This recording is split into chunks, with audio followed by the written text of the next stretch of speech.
This is the Dallas Morning News. Eat, Drink, DFW from the Dallas Morning News is made possible by Central Market.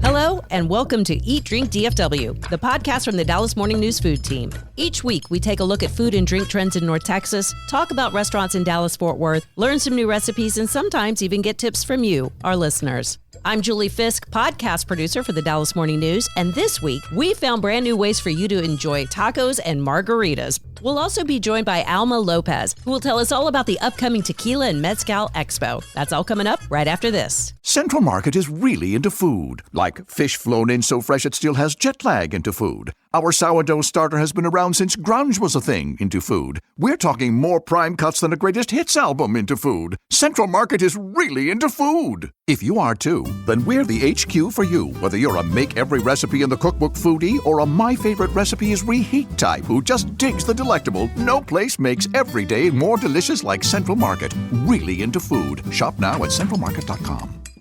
For the latest food and restaurant news in Dallas-Fort Worth, visit dallasnews.com/food. Also, we'd love to hear from you, so email us at eatdrink@dallasnews.com. Today, I'm joined by our food writers, Sarah Blaskovich, Zakaria Washington, and Imelda Garcia. So, Imelda, you went to a taco place here in Dallas that was featured in Bon Appétit magazine? Yeah, it was a big surprise, and I think that's where I had one of the best tacos in Dallas, guys. So Wow, listen to this. This taqueria is called Tacos Juancho. It is in Oak Lawn. It's a new taqueria that just opened in September, and a few days ago, Bon Appetit magazine named it one of the 8 hottest new taquerias in the entire United States. Oh my gosh. That's huge, right? Yeah. And if you go there, you will find a taqueria in the purest Mexico City style. You know, these tables that are made of metal and the kind of Mexican music that you hear on buses there. And of course, all the traditional Mexico City style tacos like al pastor, suadero, chicharrón, quesadilla de huitlacoche, that kind of stuff. But the real star there are the gaonera of ribeye tacos. These are served with cheese on a blue corn tortilla and guacamole. And guys, let me tell you, they are delicious. Imelda, is that the taco that you had and thought was so good? Yeah, that's the one. You have to try it. It's really good, guys. I'm amazed that Bon Appetit found this place in Dallas and then added it to its list of only 8 hot taco shops. Yeah, like how did we get there? Well, actually, I can tell you their tacos are good because they have this, we call it in Spanish, sazon, like these flavors that you find in Mexico City. I don't know, it's maybe the spices. I haven't been there yet, Imelda, which I'm embarrassed about, and I'm going to go this week. Ooh. And funny enough, before the Bon Appetit list came out, I made plans with a friend who is from Mexico City who's new to Dallas, and he said, I need to take you to this taco shop, which is so fun because, you know, I usually end up coming up with the lunch plans for my group of friends. And he said, I can't believe you've never been here. And then I blinked and Bon Appetit wrote about it. Do you feel like people do that to you where they're trying to kind of one up your food knowledge? Yes, I do. And I think all of us probably have experienced that on the food team. You know, once you put it out there that you care about food and that you want to know everything there is to know about food, that's when you get these sort of tips. And then the question, Julie, is always, are these places as wonderful as someone thinks, or do they have an attachment to it that you can't also feel? Mm-hmm. Tacos Juanchos, I have really good, feelings about this place. Good taco feelings. I do. Make sure to ask for the gaonera taco. I mean, I'm going to have like 4 or 5 tacos. I feel like is that too many? No. Never many tacos. There's a little bit more of a story here also. Ever Jordan, one of the owners, told me that in the 8 months that they have been open, they have been robbed twice. Oh my goodness. Yeah, the safe was taken and obviously they lost money and they had to make unexpected investments, in these repairs. So the feature in Bon Appetit gives them the encouragement to keep moving forward with their business. Right, and hopefully like a little boost in sales too. Yeah, and I think this mention in Bon Appetit puts Dallas again in the tacos map of the United States, and that's great for us because we deserve it. That's right. And, we've talked at length, Imelda, about how Michelin just kind of whiffed on so much of our Mexican food here. And so you got to wonder if A, they're watching, but B, who else is watching? Because we've also spent a lot of time picking apart these national lists, right? When Bon Appetit has honored some of our local restaurants, we've watched some of them close pretty quickly after that, either because they couldn't keep up with the demand or, there were some that were hampered during the pandemic. But, this kind of attention, while merited, can really be up or down for Dallas small businesses as we've so far watched. And so I really hope for the best for this restaurant, and I'm excited to try it myself. You are going to love it. Sarah, you've got news about an old hotel? I sure do. The Stoneleigh Hotel. We all know this spot. It's in Uptown Dallas. It's been there for more than 100 years. In fact, its 103rd birthday is coming up this fall. Mm-hmm. Allegedly haunted. So that's exactly right. Yeah. And there's some weird stuff that goes on, is it 11th floor? It's always the 11th floor. I think there was a bride who got left or something. Oh, no. Yeah, I think she's still around. Oh. Okay, so the Stoneleigh Hotel, it just underwent a $20 million, what they're calling renaissance. More than a renovation, they say. It's $20 million in a renaissance where every inch of the hotel was upgraded. And you'll first notice it when you park and walk into the hotel. The lobby is completely redone and like totally old world throwback looking, but brand new. And we love this, right? This is taking an old place and kind of sprucing it up. The guest rooms were also redone, and I guess the pool is next. But for reasons of this podcast, we want to talk about the bar and the restaurant. The restaurant is called Lion's Den, and as the name suggests, is kind of sexy, right? Ooh. I know. So it is an Italian supper club. It comes from Chef Michael White, who lives in New York City, but works with a company that is opening restaurants in kind of resort-style places all across the world. And for a company that has expanded from New York City to Puerto Rico and Florida and the Bahamas, what are we doing in Dallas? Yeah. Is kind of what I asked him. And they said, quote, I'm honored to have a spot in Dallas at a historic hotel. And I think they wanted to be part of this renovation of a place that has been in Dallas longer than any of us can remember. So the Lion's Den is a fancy night out for sure. You would eat pasta and perhaps share some steak. And the chef, he's married to an Italian woman and learned to cook in Europe.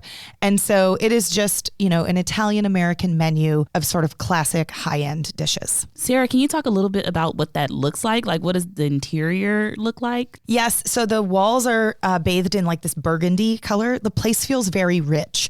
And I was talking to my editor about this and I used the word rich in my story. And he said, do you mean rich because it's expensive, or do you mean rich because the food is decadent, or do you mean rich like a color-soaked tone? And I was like, yes, and yes.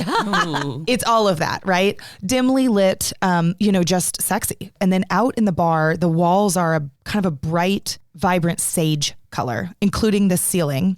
And then the L-shaped bar has these, sort of like spindly, cool bar stools on it with a marble top and marble sides. So if you want to feel fabulous and wear something great, maybe go out for an anniversary or a birthday dinner. I have not had a proper meal yet at Lion's Den, but I have talked to the chef twice and I've seen the place, and it does seem worth a try to me. Wear that tight little black dress and go in and eat a ton of food and walk out feeling decidedly not sexy because you're all bloated. That sounds amazing. Or though. get a room upstairs and then you don't have to go too far. Exactly. Go take a post-steak nap. So Zakaria, all right, you said something a while ago and I haven't stopped thinking about it. Soft serve margarita. You got to tell me more about this. Yes, they are in right now. They're trending. They're viral. So when I first heard soft serve margarita, I think I was just like, what? That doesn't sound like a good mixture, like alcohol and ice cream.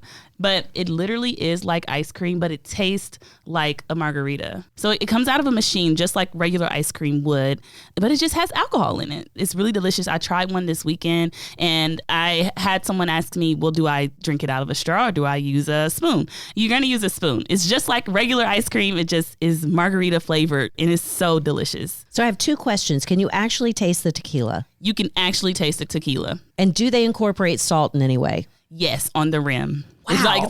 It's like a regular margarita. It's awesome. When you ate it, did you catch a buzz at all? Yes, a little tiny slight. one. I equate them to like a frozen margarita. One of the things about this soft serve margarita is that it looks great. So as with every TikTok and Instagram trend, it needs to invite you in, and a coupe glass with a of soft serve and a little bit of salt on the rim. The one I had at Birdie's East Side, which is a bar and restaurant in East Dallas, the one I had there was lime and sangria swirl. So like Sounds so good. You know when you're a kid and you pick chocolate or vanilla or swirl at the soft serve station? Well, this one has both of those, and the swirl is green and purple. And so like it just looked really pretty. And I'll say when I ordered it, I was there with a bunch of other parents and our kids were running around, and it's a head turner. Like here comes the waitress with a whole bunch of frozen margaritas and then our soft serve margarita, which is sitting taller than the others because it's in a tall glass. It's all dressed up. It's prepared for its Instagram photo. Oh, yeah. And she looked so good in it. You know, half of the battle is just the picture, but it also tasted pretty great and was fun to eat. We like passed it around. Like it was too fun just to like eat it yourself. I was like, everybody needs to try this. And so by the time you pass it to a couple of your friends, it's gone. So it's like the ice cream version of a Mambo Taxi. Yes. And you both make the good point about the frozen margarita part that like we already had frozen margaritas too. And so this is just like a stiffer one, you know, that can hold up in a glass. Okay, you talked me into it. I have an idea for this. In Mexico, we have this ice cream sorbet kind of thing, and we call it Diablito. We elevate the flavor with, obviously, chilito, Ooh, you know? yeah. So maybe some chamoy in it with some tajin, and you have, wow, a super, super dessert. Wait, I got an idea, Imelda. It's exactly what you're saying. It's like a Bloody Mary bar, but for your soft serve margaritas, and you get to pick your toppings like you're a kid choosing like gummy bears or M&Ms on top of your ice cream. Yeah. But not those. Yeah, no, but here it's going to be like chilito, tamarind, you know, that kind of stuff. Yeah, or like those fried jalapenos from Trader Joe's. You can take a little crunch of those on top. You could add tahini or extra salt if you're very salty. Y'all, it is time for a podcast field trip. Yes. Yes, So it is. if you want to check out a few places to go find soft serve margaritas, head to dallasnews.com/food. Speaking of sweet treats, I have one more thing to add to our summer to-do list. Salt and Straw is an ice cream shop that hails from the Pacific Northwest. A lot of kids on Instagram and TikTok are excited about this place. I saw Zakaria just do like a little silent dance over there. Salt and Straw they make really interesting flavors of ice cream from real ingredients. And it's owned by boy-girl cousins who seem to be sort of besties too. And he is the like whiz in the kitchen, and she seems to be kind of like the marketer or business person. And so he comes up with all these creative things to put in ice cream, and they've now expanded Salt and Straw across the United States. We don't have any in Texas until today, the day our podcast launches. The first opens in Texas on Dallas's Henderson Avenue in 1 week. The second one in Texas is expected to open in Fort Worth on Magnolia Avenue. So if you're an ice cream lover, Salt and Straw is definitely worth a try. And they have 2 flavors that are special to us.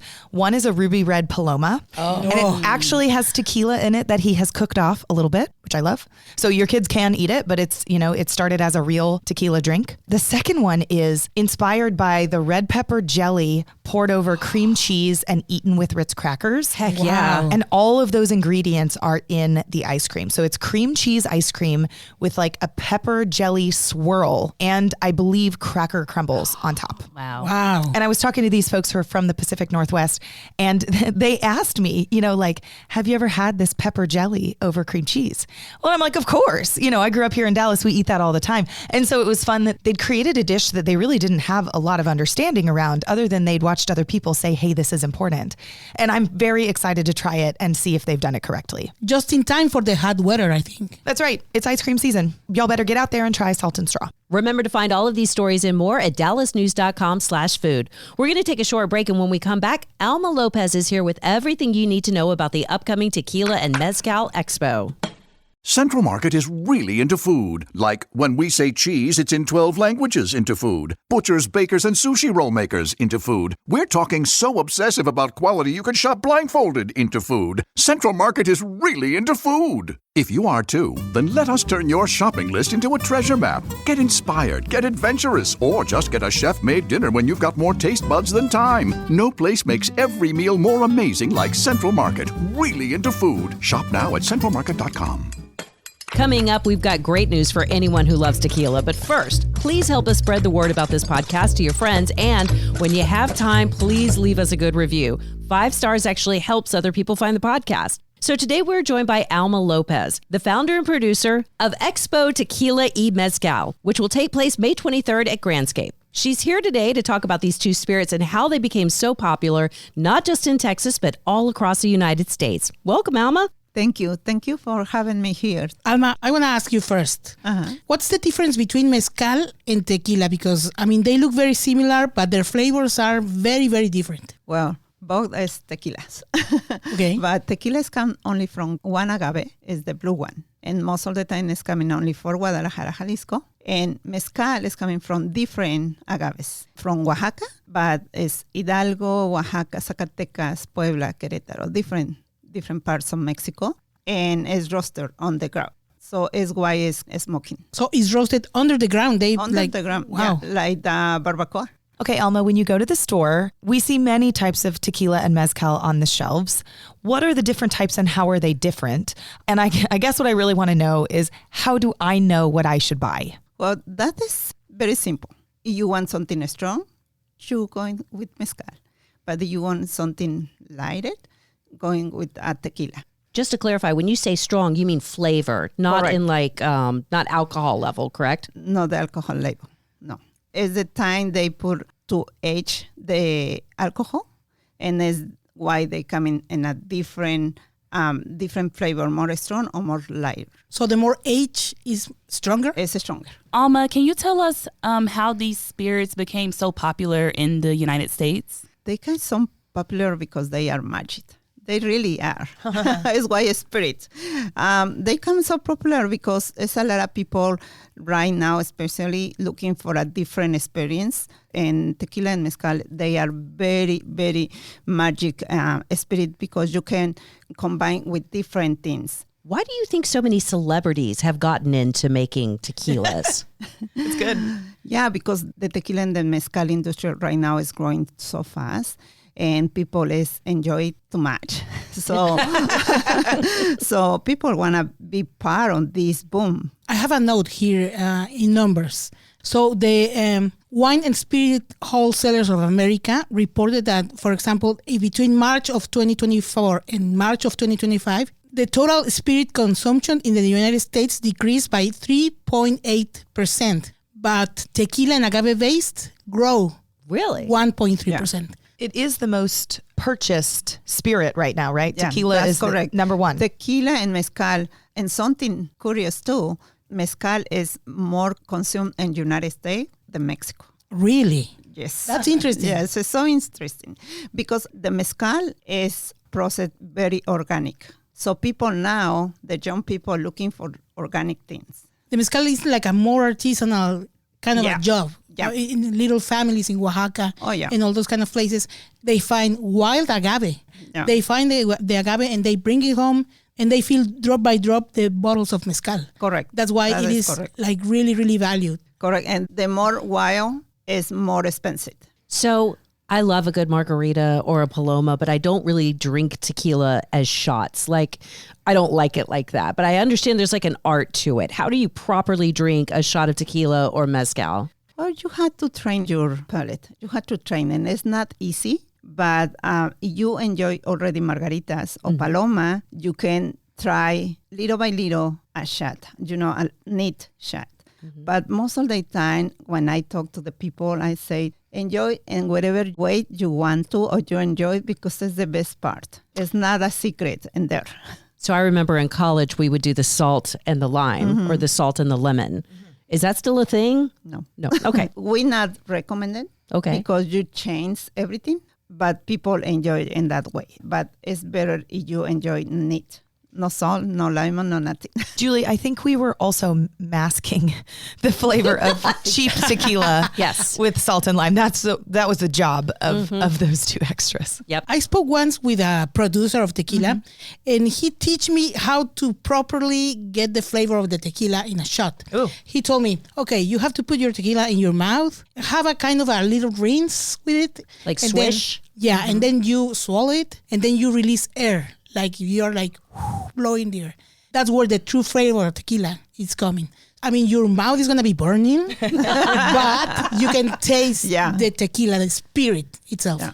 It's probably a good way to train your palate too. Yes. Yeah. I mean, I do think it would be really fun, maybe with you guys, to line up some similar tequilas. Maybe you drink a bunch of reposados and they're just from different companies or different price points, let's say, and then you could compare what you like and don't like. I mean, that's how we learn with wine, right? You don't just drink any red wine. Maybe you do different Pinot Noirs so that you can decide what about Pinot Noir you like and what are even the characteristics of that.